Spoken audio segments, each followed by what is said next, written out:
Finally, the Mirror Guard make their triumphant return in the new patch. We once again have access to them, and that means Slaanesh has access to them. Sigvald going to be leading the way here in Domination against the Dwarfs, my brave opponent volunteering to take a tough matchup. Let's see what he can do here, though. I've got Slaanesh. Obviously, Sigvald leading the way for Slaanesh, Mirror Guard, a couple of Devoted Marauders. We've got 5 Devoted Marauders, in fact. 2 here, 1 in the center, and 2 more over here. 2 Demonettes over on my opponent's side, too. We're going to go pressure his home objective alongside these Seekers. Caster is, of course, going to be a Lore of Slaanesh caster for that map-wide attack buff, since Dwarfs don't take as much magic damage. I mean, arguably still Pit of Shades is probably meta, but anyway, up on the Perfect Vigor Exalted Chariot, extra double wide wheels. And for my opponent here, Ungrim Iron Fist going to be leading the way. He's got a Runesmith here, double Runesmith in fact. Miners with Blasting Charges is going to be a great choice against Slaanesh's low HP. Dwarf Warriors as well through the center, and more Miners, Blasting Charges, and Dwarf Warriors, or sorry, Longbeards even over here. Some Slayers in the center, Dragonback Slayers. Let's look at the reserve armies as well.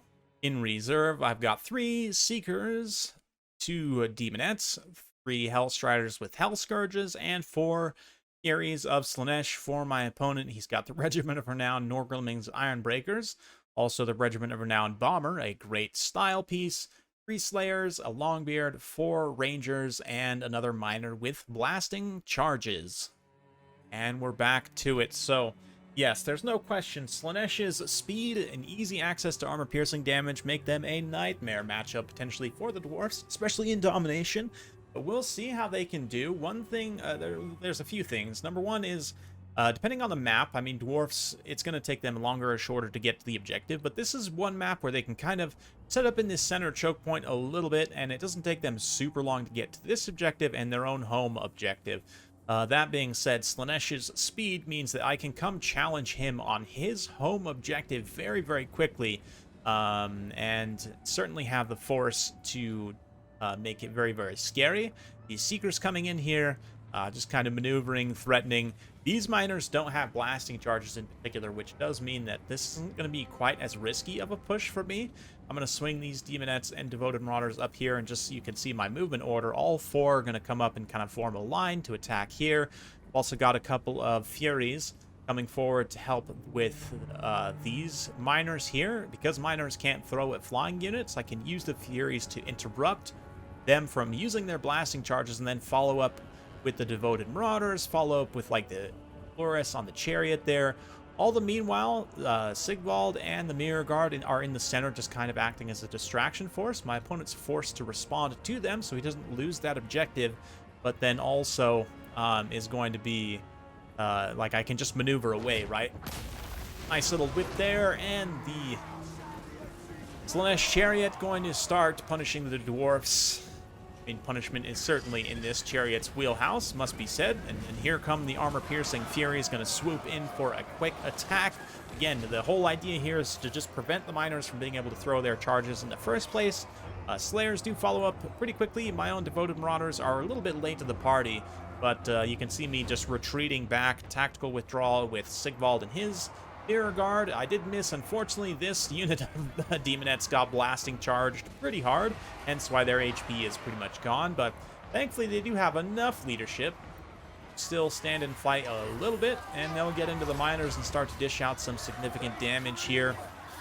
Slaanesh Marauders also into Slayers. This is a very ideal engagement for me. Will be super cost effective for the anti-infantry Slaanesh Marauders there, and then straight into the front of Dwarf Warriors. I mean, Demonettes not even getting the devastating flank, or just that high charge, high armor piercing damage makes them a nightmare matchup for the Dwarfs to deal with. So this engagement on this objective should go pretty well for me. Meanwhile, over on the side, the Chariot hero just punch straight through, allow one of the Furies, actually looks like it crumbled away, but now just allowing the Devoted Marauders to follow up on that engagement as she maneuvers over here. Demonettes coming into contact with some Rangers, it looks like, or no, these are Quarrelers. No, they're Rangers. Definitely just Rangers. We don't need the armor piercing damage, but it's just fine. Should be able to continue to maintain it. So far, I mean, I've kind of just conceded the center objective to my opponent, since Dwarfs have a lot of value there and can punish their slow speed by just split pushing on the side objectives, and we're winning this engagement up on the high ground pretty well. The Demonettes are getting insane value right now, even though they are also taking significant damage. Broken a number of units very quickly. Same thing over on this far side. We are in my opponent's deployment zone and winning pretty decisively. I mean, these are even renowned Ekron's miners that are losing out on this engagement with their extra blasting charges. Armor piercing of the Furies once again, pretty nice, but Sigvald is going to start to get involved here. Him and his Mirror Guard come forward. The Mirror Guard eat huge amount of blasting charges, volleys from 2 units of miners, but the charges do relatively little. I mean, they don't deal armor piercing damage. They don't deal a lot of armor piercing damage. It's primarily non-AP. If we look at the missile strength here, only 7 explosive armor piercing damage, 0 actual, I mean, the projectile itself only does 1 damage total. So it's all explosion damage, right? And not enough armor piercing to make a huge difference against unit like the Mirror Guard, so they just tank those blasting charges just fine in the face. And while I can't show you the regular Marauder, or the Warriors of Slaanesh, right, from the Champions of Chaos DLC, you can imagine that the Mirror Guard, obviously being Slaanesh, will fulfill a very similar role. You may be asking, now that all units have, all Slaanesh marked units have physical resistance and immune to psychology, what do the Mirror Guard get? Well, they now get this Supreme Vanity.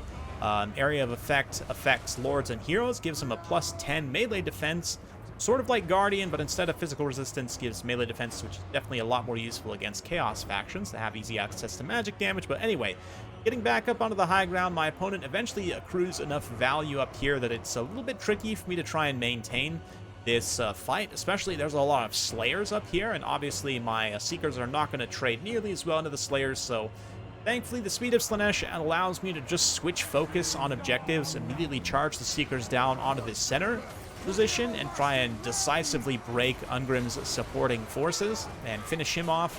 Of course, he is unbreakable, but with the Mirror Guard supporting Sigvald, he would already be a relatively tough matchup. Probably lose 1v1 to Ungrim, but especially with the Mirror Guard supporting, and now with Seekers getting a good rear charge and breaking Ungrim supporting units, it's going to be tricky for the Dwarfs to prevail there. That being said, they are currently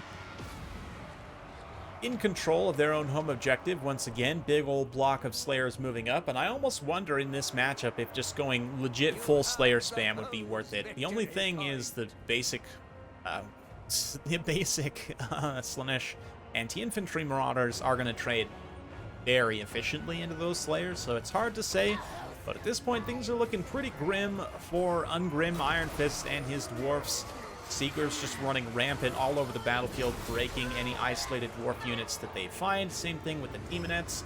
The Slayer force coming down from the hill. Hopefully we'll be able to re-secure the center objective for the Dwarfs. They've also got some Rangers coming in here as well.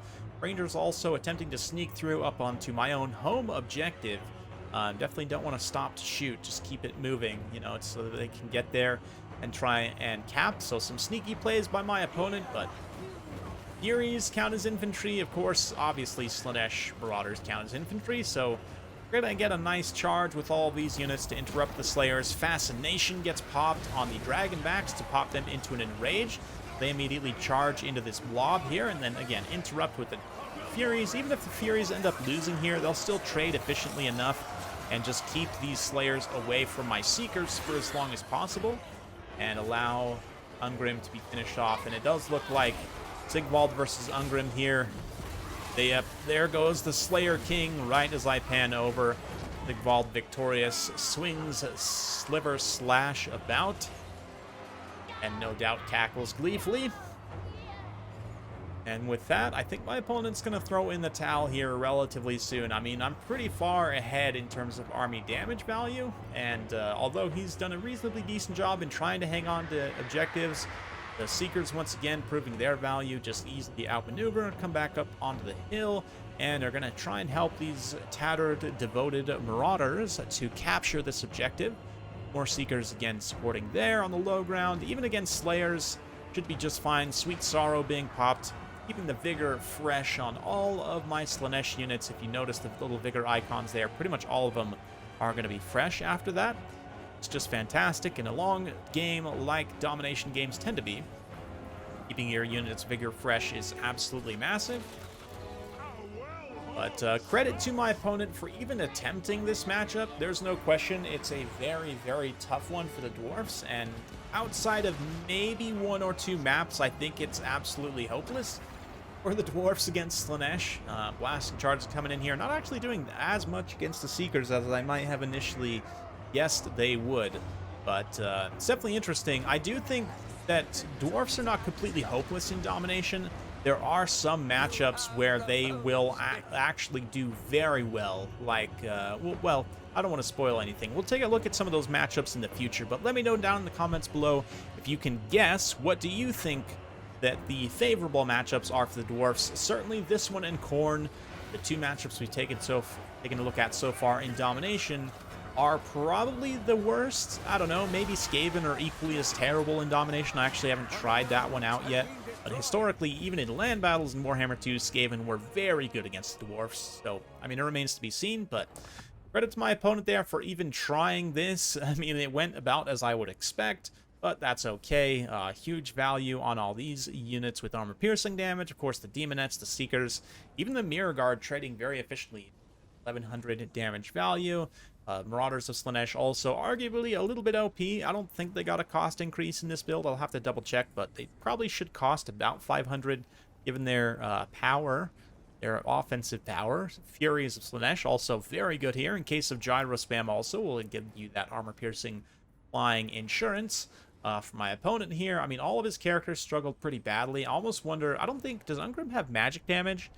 Might be worth taking Grombrindle for the magic damage, or, I mean, I'm not really sure. None of them are going to beat Sigvald, so hard to say. At least Sigvald with proper support. A lot of the Dwarf Infantry also just struggles to trade up in terms of value. They really can't dish the damage out fast enough against Slaanesh, but the Slayers, it's kind of struggle a little bit here. So, yeah, seems pretty hopeless, but I don't know. Let me know what you guys think in the comments down below. If you were to be forced to play this matchup, how would you go about playing it from the Dwarfs side? Let me know down in the comments below. Hopefully you enjoyed that. If you like this sort of content, be sure to like, subscribe, hit that bell notification button. Every time I upload a new video, you'll be notified. Thanks again. We'll see you next time.